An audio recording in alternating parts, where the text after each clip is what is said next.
कहानी की शुरुआत में जूनियर आर्मी टीम को देखते हैं जो हाल ही में आर्मी ज्वाइन किया है। वो हॉल में एक दूसरे के साथ हंसी मजाक कर रहे होते हैं। तभी वहाँ पर उनका चीफ आता है। वो उन सबको डांटते हुए कहता है जंग शुरू हो चुकी है और तुम लोग यहाँ पर हंसी मजाक कर रहे हो। ये कह के उन सबका फोटो खिंचवाता है। सीन कट होकर ये लोग एक बोट पर चढ़ते हैं क्योंकि एक सोल्जर एक लड़की के साथ इंटीमेट हो रहा था। ये देखने के लिए उसके टेंट में झाँक रहा होता है। एक तो बाहर बैठकर पैसा ले रहा था देखने का, मतलब टिकट काउंटर।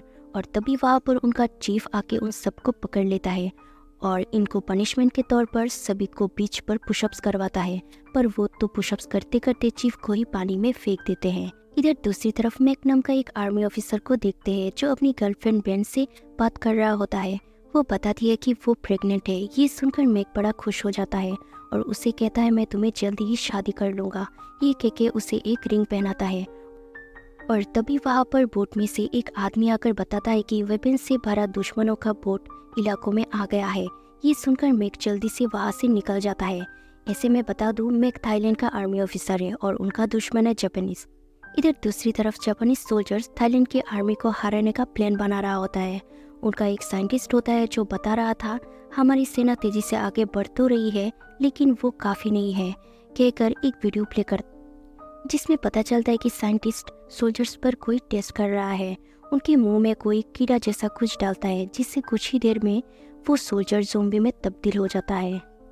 बाकी ऑफिसर इस टेस्ट को सपोर्ट नहीं करता लेकिन उनका जनरल इस टेस्ट को करवाना चाहता है, किसी भी तरह से इस जंग को जीतना चाहता है।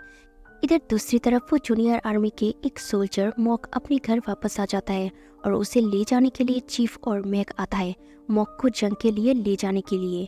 इसे मॉक मैक का छोटा भाई होता है। मॉक यहाँ से भाग रहा था और साथ ही मैक को भी यहाँ से भागने को कहता है। इससे मैक उसे कहता है तुम हमेशा से मुसीबत से भागते आए हो लेकिन एक दिन ऐसा आएगा जिससे तुम भाग नहीं सकते अपने देश को, अपनों को बचाने के लिए, तब तुम्हें एहसास होगा। इससे मॉक कहता है मुझे शहीद नहीं होना, मुझे तुम्हारे और डैड की तरह सोल्जर्स नहीं बनना था, मैं बस अपनी फैमिली के साथ सुकून से रहना चाहता था। इससे मैक कहता है और मेरे लिए हमारा देश हम सबसे बढ़कर है।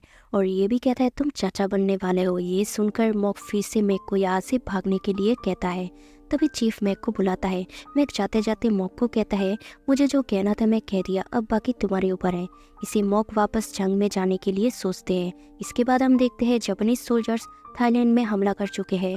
अब इस जंग में जूनियर आर्मी टीम को देखते हैं दुश्मनों का सामना करते हुए। ऐसे तो वो लोग जापानीज से ठीक से लड़ नहीं पाते क्योंकि उनका ट्रेनिंग अभी पूरा भी नहीं हुआ जो अभी जंग लड़ने आ गए, जिसके चलते वो लोग यहाँ से भागने का सोचते हैं। तभी समुद्र तट पर एक पेटी को देखते हैं जिसके अंदर से वो खतरनाक ज़ोंबी निकलता है जिसे जापानीज ने यहाँ छोड़ दिया है। इधर दूसरी तरफ मॉक अपने साथियों के साथ भाग रहे होते हैं तो कुछ ज़ोंबीज ने उसका कुछ साथियों को काट लिया है। वो भी ज़ोंबीज बन घूम रहे हैं। ये देख के मॉक और उसका कुछ साथिया बहुत ज़्यादा डर जाते हैं। अपनी जान बचाने के लिए वो दूसरी तरफ भागने की कोशिश करते हैं लेकिन ज़ोंबीज तो एक एक करके सबको काट ही रहे होते हैं। मॉक तो अपने साथियों के साथ भाग रहा होता है लेकिन अचानक उसे लगता है वो एक दलदल में फंस गया है। वो बचाने के लिए चिल्लाता है लेकिन वो पूरी तरह से अंदर डूब जाता है। तभी अचानक कोई उसका हाथ पकड़कर खींचता है और ये कोई और नहीं बल्कि ज़ोंबी होता है। ये देख के मॉक जोर से चिल्लाता है।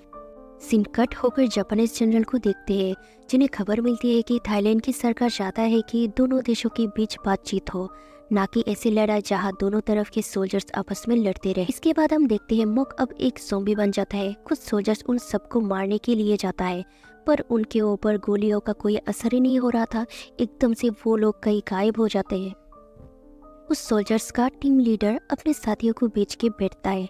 बाकी सोल्जर्स जब उस टीम लीडर की तरफ देखते हैं तो उनके होश उड़ जाते हैं। एक ज़ोंबी उसका दिमाग खा रहा था।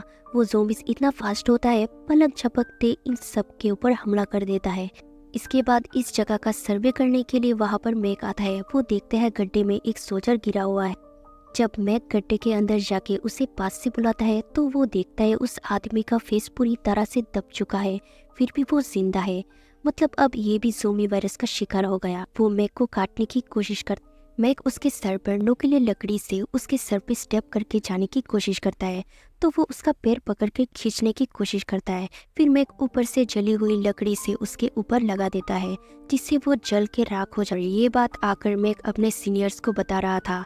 इसके बाद हम देखते हैं वो साइंटिस्ट अपने एक्सपेरिमेंट का वीडियो प्ले करता है, जिसमें बताया जा रहा था कि ये बहुत ज़्यादा ताकतवर खूंखार होते हैं, लेकिन वो एक दूसरे के ऊपर हमला नहीं करते।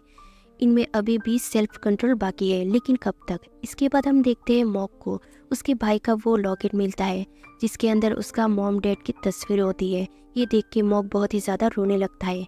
इसके बाद मॉक अपने अंदर का गिल्ट की वजह से वो गन से अपने आप को मारने की कोशिश करता है, क्योंकि उसके ना चाहते हुए भी एक बच्चे को मार के खाना पड़ा, जिसके वजह से वो मर जाने की कोशिश कर रहा था।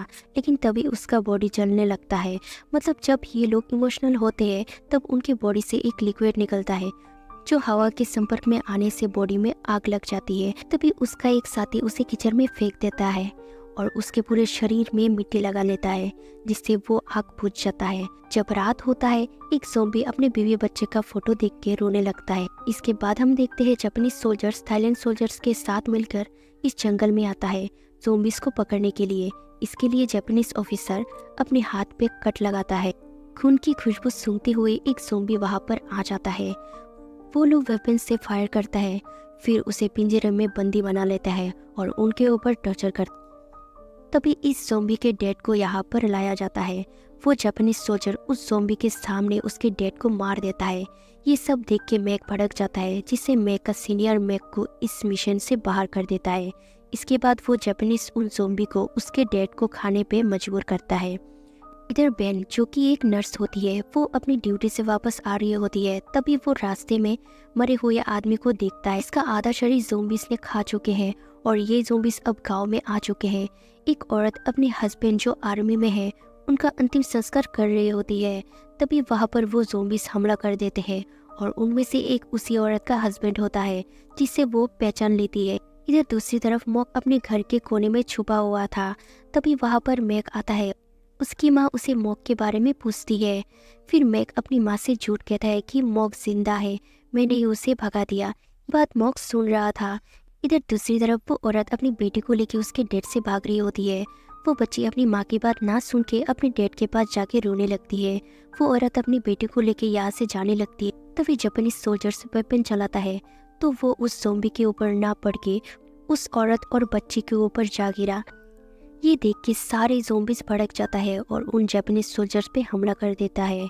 अब थाई सोल्जर्स भी उनके ऊपर गोलियां चलाना शुरू कर देता है, लेकिन उनके ऊपर गोलियां लगने की वजह से वो मर जाते हैं। फिर मॉक अपने सीनियर के पास जाके रोने लगता है, क्योंकि कभी इनके साथ मस्तियाँ किया करता था। तभी वहाँ पर मैक आके मॉक के ऊपर गोलियां चलाता है। उसे लगा शायद मॉक ने ही इन्हें मारा होगा, जिससे मैक उस पर गोलियां चलाता है और वो इस चट्टान से नीचे गिर जाता है। थोड़ी देर बाद मॉक बाहर आके मैक को काट लेता है, जिससे मैक भी एक ज़ॉम्बी में कन्वर्ट हो जाता है। अब ये जापानीज सोल्जर्स गायब हुए सोल्जर्स के फैमिली मेंबर को यहाँ बुलाया और उन्हें इनके फोटोज दिखाता है कि इनका लाश मिला है। अब जापानीज सोल्जर्स थाई ऑफिसर को ये लिखने को कहता है कि जंग के दौरान गाँव वाले भी मर गए हैं, क्योंकि इस राज को यहीं पर ही दबा दिया जाएगा, जिससे वो ऑफिसर मना करता है। तो वो कहता है हमें इसके लिए परमिशन मिल गया, जो कि ये बात वो पेटी में रखा ज़ॉम्बी सुन रहा था। इधर दूसरी तरफ वो सारे ज़ॉम्बीज को देखते हैं जो आपस में झगड़ रहे थे। मैक इन सबको रोकता है। तभी वहाँ पर वो ज़ॉम्बी आता है जिसे जापानीज सोल्जर बंदी बनाया था। वो उस पेटी से बाहर निकल गया। वो आके बताता है कि वो हमारे घर वालों को मारने वाला। इसके लिए वो ठीक करते हैं कि सारे जापानीज सोल्जर्स को मार देंगे। अब जापानीज सोल्जर्स शाही सोल्जर्स के घर वालों को जंगल ले आता है उनके बॉडी वापस करने के नाम पे, कि उन सबको देख के ज़ॉम्बीज बाहर आए और इन सबको मार दे। ये लोग यहाँ आ तो जाते हैं, पर सारे जापानीज इन सब के ऊपर गोलियां चला के मार देता है, जिससे ये ज़ॉम्बीज इन सब के पास आते हैं। मैक जल्दी से बेन को काट लेता है, लेकिन उसकी माँ पहले ही मर जाती है। मतलब मरे हुए ज़ॉम्बीज नहीं बन सकते। तभी इन सबको पिंजरे में बंदी बना लेता है। जब उसका लॉक करने के लिए जापानीज चीफ का बेटा जाता है, तो वो लोग उसे काट लेता है, जिससे वो भी एक ज़ॉम्बी बन जाता है। लेकिन उसका डैड तुरंत उसे मार देता है। कुछ देर बाद मॉक मैक को कहता है बेन के साथ ऐसा क्यों किया, उसे मरने देता। अब मैक ठीक करता है, अब हमारी सेना तैयार करना होगा और इन सबको मार देंगे। इससे एक ज़ॉम्बी मना कर देता है। तभी मैक गुस्सा होकर एक तलवार से उसके ऊपर मारता है। तो सामने वेन आ जाती है जिससे वो मर जाती है और उसे भी मार देता है। मैक को थोड़ा भी बुरा नहीं लगता। इससे वो मॉक को कहता है, तुमने ही तो बोला था उसे मर जाना चाहिए। इधर हम देखते हैं जापानीज चीज उस साइंटिस्ट को गोली से मार देता है और वो उस साइंटिस्ट का बुक से पता करता है कि वो आग से ही मर सकते हैं। इसके बाद वो अपने सोल्जर्स के साथ उन ज़ोंबीज़ को मारने जाते हैं और ज़ोंबीज़ एक एक करके उसके सारे सोल्जर्स को मार देते हैं। वो चीफ अपना जान बचाने के लिए अपनी बॉडी में कीचड़ लगा लेता है, लेकिन इससे भी कोई फ़ायदा नहीं होता। सारे ज़ोंबीज़ उस पर टूट पड़ता है जिससे वो भी एक ज़ोंबी बन जाता है। अब मॉक फायर गन उठाकर रास्ते में खड़ा हो जाता है। मैक और बाकी ज़ोंबीज़ जान जाते हैं कि मॉक क्या करने वाला है। तब मैक को एक बात याद आती है, जब वो मॉक को जंग के लिए लेने गया था। ये बात को याद करते हुए मैक मॉक को सल्यूट करता है। फिर मॉक रोते हुए सारे ज़ोंबीज़ के ऊपर फायर गन से आग लगा देता है और मॉक को वो दिन याद आता है जब सारे सोल्जर्स के साथ मिलकर बीच पर मज़े किए थे। फिर वो भी अपने साथियों के साथ आग में जलकर मर जाता है और इसी के साथ इस मूवी का एंड हो जाता है।